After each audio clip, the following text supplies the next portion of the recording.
All right, folks. So have you noticed in the Middle Ages, there's lots of fighting going on. There's lots of trading land and money and protection for service and loyalty.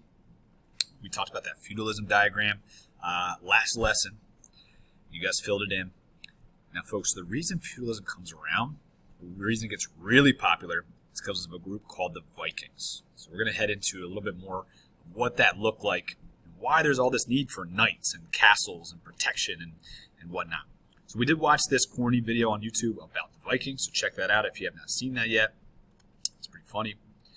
But around the 900s, lots of basically barbarian tribes known as the Vikings came from Scandinavia, came from this area in northern Europe. Okay, it's kind of highlighted in orange up here. And they start sailing, expert sailors. They built ships, they start sailing, exploring, and they basically would come down to these different kingdoms in Western Europe, and they would attack. And they would steal stuff. And if you got in their way, they would fight you and kill you. They were expert warriors. And then once they got their stuff, they would hop back on the ships and they'd go back home.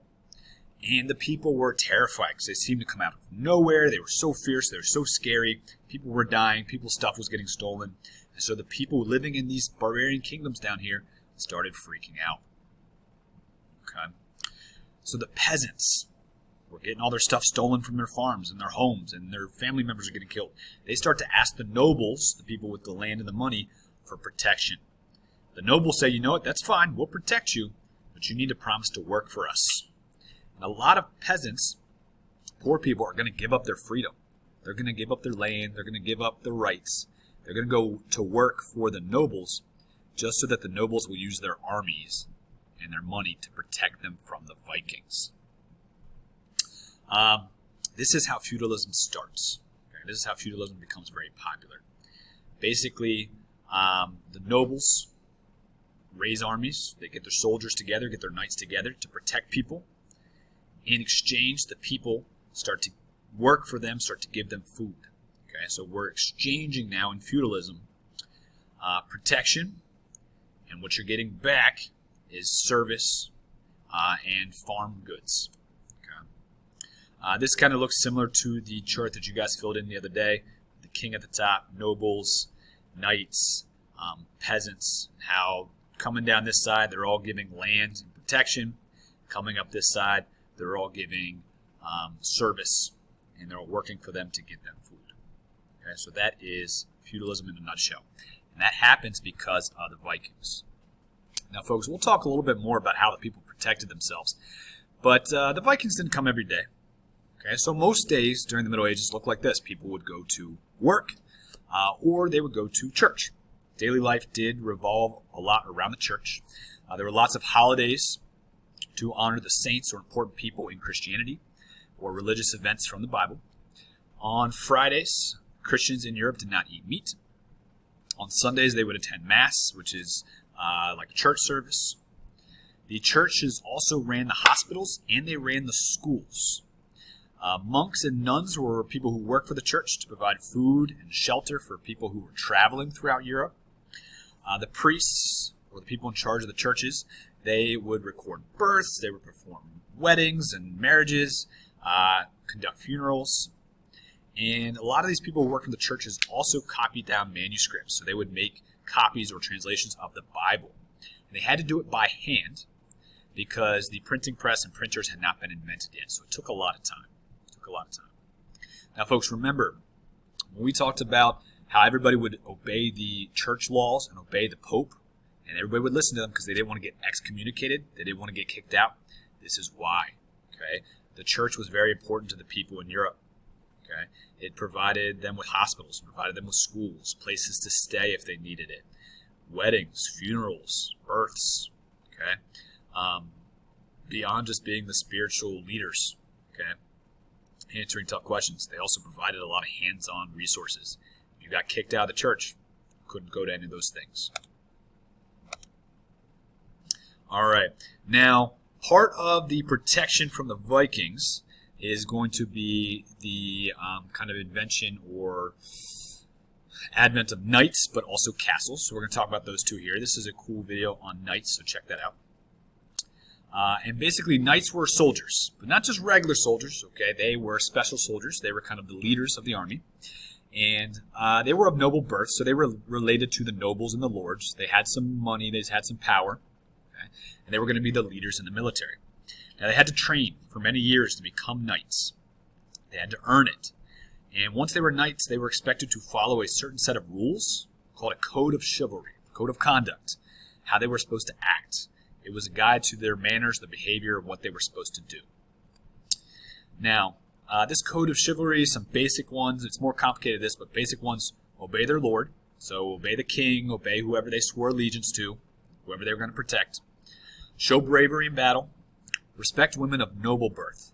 Okay, now not all women, they didn't respect peasant women or poor women, but rich women, women with land and power, they would respect them. Honor the church and the church laws. Help defend the church, help people in need, and they were supposed to be honest and fight fair. Now, some knights did a better job at this than others, but this was the expectation. To become a knight, you started your training at age 7. You were sent to become a page. You went to live in the house of a knight or a lord. There you would learn how to take care of the animals, so the horses, polish and take care of the armor. You learned basic manners, your code of chivalry, start memorizing that. If the ladies of the house needed something, you would go run an errand and get it for them. About age 14, you start practicing with the weapons, the swords, the lances, riding horseback, that kind of thing. Squire, that was the second stage. So at age 15, you would become a squire, and you would go actually out into the field with a knight. You'd go to battle with them, and if the knight got in trouble, fell off their horse, was wounded, you had to rescue them. You had to protect them. If you proved you were a good fighter, then you would become a knight. Okay? Now, to make it all official, they had a ceremony called the dubbing ceremony. You've probably seen this before. Basically, the knight would kneel before their lord, pledge allegiance to them, say, I will defend you, I will work for you.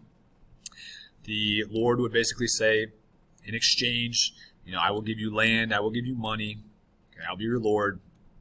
They often look like this, okay, where the knight is kneeling in front of the king or the lord, and they are knighting them. Okay, they're moving the sword from one side to the other in recognition of their new pact or agreement.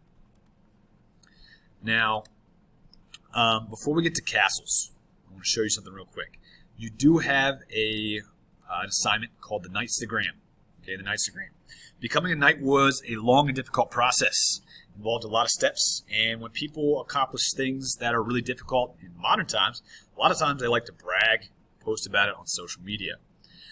Your job is to pretend that you are running an Instagram account for a knight. Okay, and obviously we know they didn't have the internet back then, but let's pretend they did. Okay, what would a knight's Instagram page look like? You have to create a home page that includes thumbnails, those little pictures of the posts. Like if you click on them, they get bigger. Each thumbnail or small picture will represent one of the following steps to becoming a knight. So you have to talk about or have posts about pages, squires, code of chivalry, dubbing ceremony, tournament, and jousting. Real quick, the tournaments. This is where the knights were practicing. They would go fight in duels and sword fight. They would ride horses. They would, the joustings, they'd get up on top of a horse with a long spear and try to knock each other off. We watched some videos of that in class. So if you're not sure what some of these things are, check them out either on the web or on the Nearpod we just did. It's on Canvas. There's also 3 extra spots. 3 extra spots. That's you getting creative. Post or create a picture of your armor. Maybe you doing something knight-like, doing something in the code of chivalry, helping somebody. Okay. If you need facts, check out the Nearpod. Okay, or talk to me. I'll help you out. I have a little checklist here for you. Okay. Make sure you have a small picture of all these different steps. Okay. Profile picture will be up here. That's just kind of you being a knight. Okay. Thumbnails are basically small pictures that when you click on them become bigger posts. Don't worry about making them bigger posts. Just worry about the small pictures for right now. These thumbnails down here, okay, all these boxes, that's this stuff right here. That's the stuff you have to draw or find pictures of on the internet. Now, if you're doing this on paper, I gave you a paper copy. Here's where you're drawing everything. Okay, it can be stick figures with a little bit of color. Okay, you can take more time if you like art.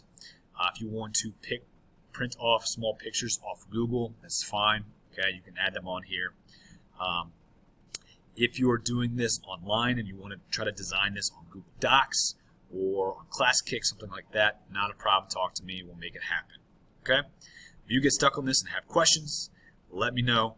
I would love to help you out. All right, good luck, everybody.